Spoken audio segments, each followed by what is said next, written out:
A force is a push or a pull.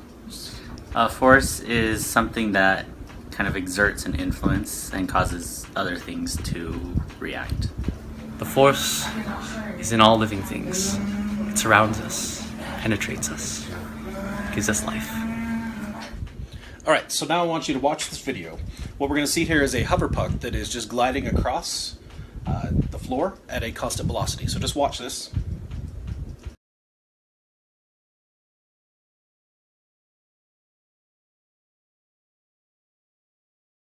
If, as it's gliding across the floor, if we were to give it just a brief push in a direction perpendicular to its motion, what path would it follow?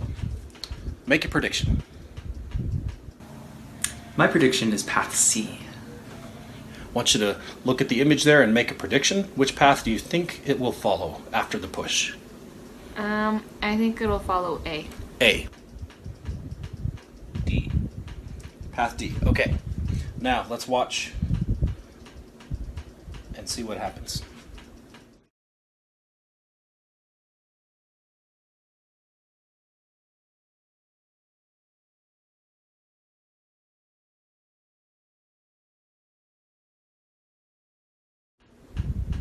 Not D. Not D. What path was it? I have to see the list again. Now watch the second video. Oh, What did you observe? it went diagonal. Okay, so after the push, it just went in a straight line, but in a different direction. So basically, it moved off in a straight line, but in a new direction. All right, so it was path C. Why do you suppose it moved in that direction? Because there was a force acting on it, very briefly, to move it in that direction. And then after that push? There was no force acting on it. Oh. Other than gravity, I guess. But Okay.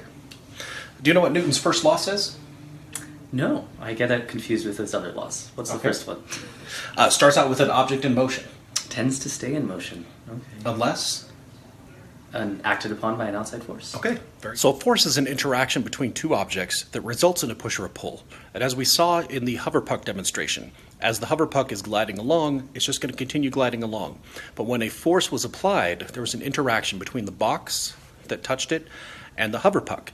While the contact was in place, there was an interaction between those two objects, resulting in a push. And in this case, that push resulted in a change in the motion of the hover puck. We saw once there was no longer contact, the motion of the hover puck remained the same. It moved in a straight line with constant speed, just as it had before. Only the direction was different this time because of the result of the push. Newton's first law says that an object in motion will remain in motion unless acted upon by an unbalanced force. In this case, the interaction between the box and the hover puck produced an unbalanced force that changed the direction of the motion of the puck. There are two types of forces. We call them contact forces, where the interaction is a touching interaction, where there's direct contact, and long-range forces, where there's not direct contact. An example of a contact force is, just as we saw with the hover puck demonstration, when the box was in direct contact with the hover puck, that interaction resulted in a push, therefore a force was present, and that caused a change in the motion of the hover puck. Other examples of contact forces include things like tension, friction. Okay? If my hand is pushing on something, there's the direct contact.